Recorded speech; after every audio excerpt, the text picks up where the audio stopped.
Assalamualaikum warahmatullahi wabarakatuh. Saya Doni Wijaya, kelas Ekonomi Syariah 2, NIM 221105020060. Di sini saya akan mempresentasikan tugas ekonomi makro dengan judul Pengangguran dan Solusinya Ekonomi Islam dengan dosen pengampu Dr. Abdul Wadud Nafis, LC MEI. Baik, kita akan masuk kepada materi. Di latar belakang, Indonesia mempunyai permasalahan perekonomian krusial yang dampaknya sangat negatif sektor lainnya. Permasalahannya adalah pengangguran. Pengangguran adalah masalah ekonomi, masalah itu sendiri. Pengangguran juga dapat menjadi beban psikologis bagi mereka, memprihatinkan serta menjadi masalah sosial dengan munculnya berbagai macam penyakit sosial, tindakan kriminal dan asusila, dan tindakan lainnya. Selain itu, pengangguran juga terjadi berdampak negatif terhadap kemerosotan akidah dan akhlak, rumah tangga, bangsa, dan negara. Dari sudut pandang ekonomi, pengangguran merupakan hal yang besar, masalah yang membebani perekonomian secara keseluruhan. Karena pengangguran adalah menyia-nyiakan potensi berharga sumber daya manusia yang berdampak pada pencairan sumber daya alam. Di sini masuk di rumusan masalah. Di rumusan masalah ini ada 3 poin. Poin pertama, apakah pengangguran dalam ekonomi Islam? Poin kedua, apa saja prinsip Islam dalam mengatasi pengangguran? Poin ketiga, bagaimana cara mengatasi pengangguran dan faktor penyebabnya? Baik, di pembahasan pertama, pengertian pengangguran dalam Islam.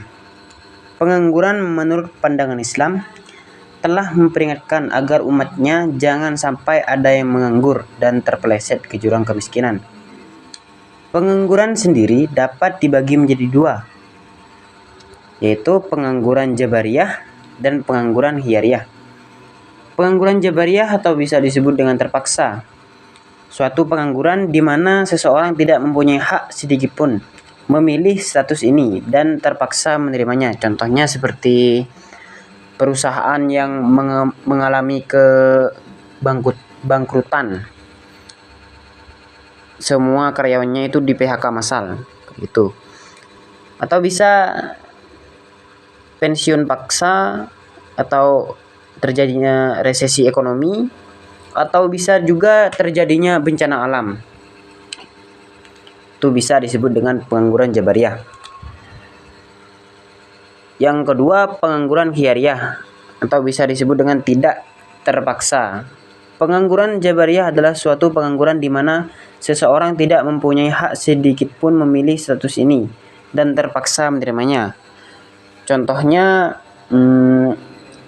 menganggur demi pendidikan, cuti tanpa gaji, dan mengejar hobi. Itu bisa disebut dengan pengangguran khiyariyah. Di sini juga ada penyebab akar kemiskinan terjadi.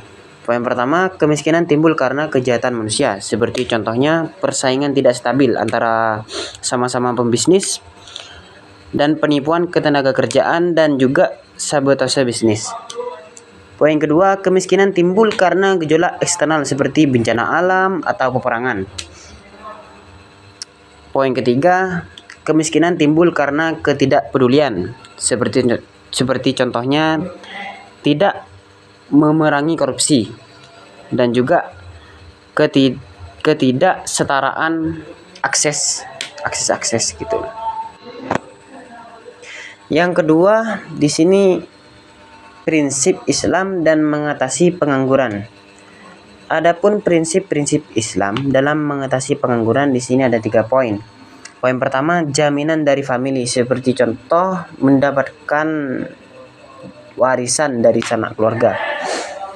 Poin kedua, bekerja, seperti membuka usaha kecil-kecilan di rumahnya.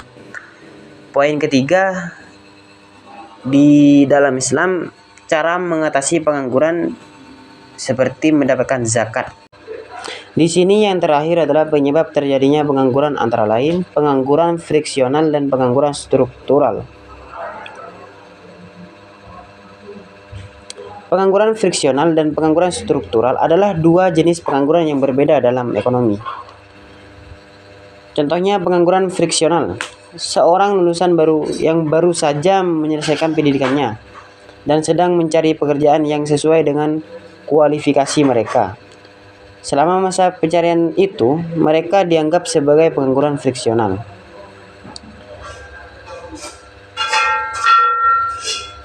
Di sini juga ada contoh pengangguran struktural. Seorang pekerja yang bekerja di pabrik manufaktur yang mengalami penurunan permintaan karena otomatis dan teknologi baru. Mereka mungkin mengalami pengangguran struktural karena keterampilan mereka tidak sesuai dengan permintaan pasar.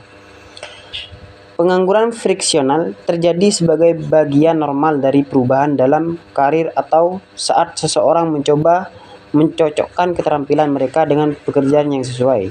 Sedangkan pengangguran struktural lebih terkait dengan perubahan jangka panjang dalam ekonomi atau perubahan struktural dalam industri yang dapat menghasilkan ketidakcocokan antara keterampilan pekerja dan pekerjaan yang tersedia. Dan dapat disimpulkan, pengangguran adalah masalah serius dalam ekonomi makro yang dapat mengakibatkan ketidakstabilan sosial dan ekonomi. Solusi utama untuk mengatasi pengangguran adalah dengan meningkatkan pertumbuhan ekonomi. Dapat dicapai melalui berbagai kebijakan fiskal dan moneter yang mendorong investasi, konsumsi, dan produksi.